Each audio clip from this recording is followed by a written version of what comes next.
என்னது அனைத்து நல்ல உள்ளவங்களுக்கும் வணக்கம் நண்பா. நாம் இந்த வீடியோவில் வந்து பார்த்திங்கன்னா எக்ஸாமினேஷனே இல்லாமல் வந்து பார்த்திங்கன்னா வேலை வாய்ப்பு வந்து பார்த்திங்கன்னா தமிழக அரசு வழங்குது. அதுதான் என்னன்னு சொல்லி வந்து பார்க்க போகிறோம். இந்த ஜாப் அப்ளை பண்ணுறதுக்கு வந்து பார்த்திங்கன்னா எந்த ஒரு ஃபீஸுமே இல்லைன்னு சொல்லியிருக்காங்க. அப்ளிகேஷன் சார்ஜ் இல்லை. அதேமாதிரி பார்த்திங்கன்னா உங்களுக்கு இன்டர்வியூ தான் இருக்குது. இந்த ஜாப் ஃபுல் அண்ட் ஃபுல்லாக இன்டர்வியூ மட்டும் தான் இருக்குன்னு சொல்லியிருக்காங்க. உங்களுக்கு சம்பளம் வந்து பார்த்திங்கன்னா உங்களுக்கு ஸ்டார்டிங்லேயே வந்து பார்த்திங்கன்னா 60,000 சம்பளம் இருக்குன்னு சொல்லியிருக்காங்க. இந்த ஜாப் அப்ளை பண்ணுறதுக்கு வந்து பார்த்திங்கன்னா 3/4/2025 லாஸ்ட் டேட்னு சொல்லியிருக்காங்க. இந்த ஜாப் விண்ணப்பிக்கிறதுக்கு வந்து பார்த்திங்கன்னா வீடியோ வந்து பார்த்திங்கன்னா ஃபுல்லாக எண்ட் வரைக்கும் பாருங்கள், ஸ்கிப் பண்ணாமல். அப்போ தான் வந்து பார்த்திங்கன்னா உங்களுக்கு கிளாரிட்டி தெரியும். அதே மாதிரி பார்த்திங்கன்னா நம்ம சேனலுக்கு வந்து பார்த்திங்கன்னா புது வியூவர்ஸ் இருந்தால் சப்ஸ்கிரைப் பண்ணி வைங்க. அப்போ தான் வந்து பார்த்திங்கன்னா இது போன்ற ஃப்ரீ ஜாப்ஸ்லாம் உங்களுக்கு நோட்டிஃபிகேஷனாக வரும். இப்போ வாங்க வீடியோக்குள்ளே போகலாம். தமிழக சுகாதாரத்துறையிலேருந்து பார்த்திங்கன்னா உங்களுக்கு வேகன்சி வந்துருக்குது. இது வந்து பார்த்திங்கன்னா நாகப்பட்டினம் மாவட்டத்துக்கு வந்துருக்குது. மற்ற மாவட்டத்துக்கு எல்லாமே வந்துருக்குது. எல்லாமே நம்ம சேனலில் வீடியோவாக இருக்குது. நிறைய ஜாப்ஸ் முடிஞ்சிருக்குது. நிறையா வந்து பார்த்திங்கன்னா அப்டேட்டில் இருக்குது. அதனால் வந்து பார்த்திங்கன்னா ஃபுல்லாக வீடியோ பாருங்கள். இதில் வந்து பார்த்திங்கன்னா ஃபஸ்ட்டு வேகன்சி வந்து பார்த்திங்கன்னா உங்களுக்கு டென்டல் அசிஸ்டன்ட் வந்து பார்த்திங்கன்னா ஒரே ஒரு வேகன்சி இருக்குது. நீங்கள் இதுக்கு வந்து பார்த்திங்கன்னா 10th படிச்சிருந்தால் போதுமானு சொல்லியிருக்காங்க. 2 years எக்ஸ்பீரியன்ஸ் இருக்குதுன்னு சொல்லியிருக்காங்க. உங்களுக்கு ஏஜ் வரும்போது வந்து பார்த்திங்கன்னா உங்களுக்கு 35 இயர்ஸுக்கு உள்ளே இருக்குன்னு சொல்லியிருக்காங்க. அதேமாதிரி வந்து பார்த்திங்கன்னா உங்களுக்கு சம்பளம் 13,800 வரைக்கும் கொடுக்குறதா சொல்லியிருக்காங்க. ரேடியோகிராஃபர் வந்து பார்த்திங்கன்னா உங்களுக்கு 6 வேகன்சி இருக்குது. பிஎஸ்சி ரேடியோகிராஃபி படிச்சிருந்தா ஓகேன்னு சொல்லியிருக்காங்க. இதுக்கு வந்து பார்த்திங்கன்னா ஏஜ் லிமிட் வந்து பார்த்திங்கன்னா 35 இயர்ஸுக்கு உள்ளே இருக்குன்னு சொல்லியிருக்காங்க. இதுக்கும் 13,300 சம்பளம் இருக்குதுன்னு சொல்லியிருக்காங்க.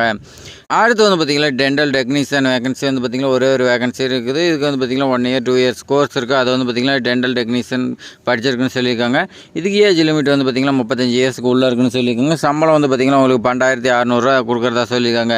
ஹெல்த் இன்ஸ்பெக்டர் வந்து பார்த்திங்கன்னா உங்களுக்கு ஒரே ஒரு வேகன்சி இருக்குது. இதுக்கு 12th முடிச்சுட்டு நீங்கள் வந்து பார்த்திங்கன்னா 12th வந்து பார்த்திங்கன்னா பயாலஜி அப்படி இல்லைனா பாட்னி ஜுவாலஜி எடுத்து படிச்சிருக்குன்னு சொல்லியிருக்காங்க. தமிழ் எழுத படிக்க தெரிஞ்சிருக்குன்னு சொல்லியிருக்காங்க. அதேமாதிரி பார்த்திங்கன்னா இதுக்கு 2 years கோர்ஸ் இருக்குது. அது படிச்சிருக்குன்னு சொல்லியிருக்காங்க. இதுக்கு வந்து பார்த்திங்கன்னா 35 இயர்ஸுக்கு உள்ளே இருக்குன்னு சொல்லியிருக்காங்க. சம்பளம் வந்து பார்த்திங்கன்னா உங்களுக்கு 14,000 இருக்குன்னு சொல்லியிருக்காங்க.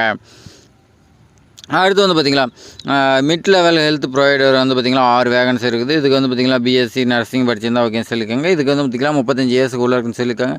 சம்பளம் வந்து பார்த்திங்கன்னா உங்களுக்கு 18,000 சொல்லியிருக்காங்க. ஐடி கோஆர்டினேட்டர் வந்து பார்த்திங்கன்னா ஒரே ஒரு வேகன்சி இருக்குது. டிப்ளமோ எலக்ட்ரிக்கல் அண்ட் எலக்ட்ரானிக்ஸ் படிச்சிருந்தா ஓகேன்னு சொல்லியிருக்காங்க. இதுக்கு வந்து பார்த்திங்கன்னா 35 இயர்ஸுக்கு உள்ளக்கிறவங்களுக்கு ஓகேன்னு சொல்லியிருக்காங்க. அதேமாதிரி இதுக்கு சம்பளம் 21,000 கொடுக்குறாங்க.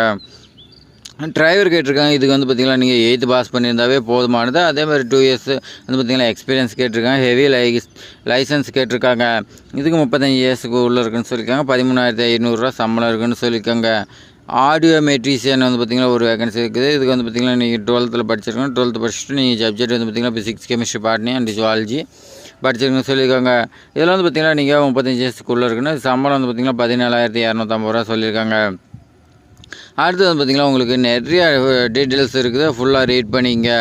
அடுத்து வந்து பார்த்திங்கன்னா உங்களுக்கு மெடிக்கல் ஆஃபீஸர் வந்து பார்த்திங்கன்னா இதுக்கு எம்பிபிஎஸ் படிச்சிருந்தா ஓகேன்னு சொல்லியிருக்காங்க. இதுக்கு ஏஜ் வந்து பார்த்திங்கன்னா 45 இயர்ஸுக்கு உள்ளக்குன்னு சொல்லியிருக்காங்க. இதுக்கு சம்பளம் வந்து பார்த்திங்கன்னா உங்களுக்கு 60,000 இருக்குன்னு சொல்லி கொடுக்குறதா சொல்லியிருக்காங்க. அடுத்து வந்து பார்த்திங்கன்னா உங்களுக்கு இதுக்கெல்லாம் ஒரு சில நிபந்தனைகள்லாம் இருக்குது. அதெல்லாம் என்னென்னு பார்க்கலாம். இந்த ஜாப் வந்து பார்த்திங்கன்னா டெம்பரரி ஜாப்னு சொல்லியிருக்காங்க. அதேமாதிரி பார்த்திங்கன்னா எந்த ஒரு காலத்தில் வந்து பார்த்திங்கன்னா பணி நிரந்தரம் செய்யப்பட மாட்டாதுன்னு சொல்லியிருக்காங்க. பணியில் சேருவதற்கு வந்துட்டு பார்த்திங்கன்னா சுய விருப்ப ஒப்புதல் படிவம் அளிக்குன்னு சொல்லியிருக்காங்க. இந்த அப்ளிகேஷன் வந்து பார்த்திங்கன்னா நீங்கள் வந்து பார்த்திங்கன்னா நாகப்பட்டினம் மாவட்டத்தில் இருக்கிற சுகாதார அலுவலகத்துக்கு நீங்கள் சென்ட் பண்ணுற மாதிரி இருக்குன்னு சொல்லியிருக்காங்க. என்ன வந்து பார்த்திங்கன்னா நீங்கள் நேரில் அல்லது தபால் விரைவு தபால் மூலிமா வந்து பார்த்திங்கன்னா வரவேற்கப்படுன்னு சொல்லியிருக்காங்க. இந்த பதவி வந்து பார்த்திங்கன்னா எப்போ வேணாலும் சேஞ்சஸ் ஆகுன்னு சொல்லியிருக்காங்க. இதுக்கான லாஸ்ட் டேட் வந்து பார்த்திங்கன்னா உங்களுக்கு 3/4/2025 அனுப்புன்னு சொல்லியிருக்காங்க. இது வந்து பார்த்திங்கன்னா நாகப்பட்டினம் மாவட்ட சுகாதார அலுவலர் வந்து பார்த்திங்கன்னா கொடுத்துருக்காங்க. அதனால் வந்து பார்த்திங்கன்னா உடனே அப்ளை பண்ணுங்கள். இது மாதிரி பயனுள்ள தகவலாம் வந்து பார்த்திங்கன்னா நம்ம சேனலில் தொடர்ந்து பார்ப்பதற்கு சப்ஸ்கிரைப் பண்ணலாம். சப்ஸ்கிரைப் பண்ணி வைங்க நண்பா. இந்த வீடியோ பிடிச்சிருந்தா உங்கள் ஃப்ரெண்ட்ஸுக்கு எல்லாத்துக்குமே ஷேர் பண்ணி விடுங்க. தேங்க்ஸ் ஃபார் வாட்சிங்.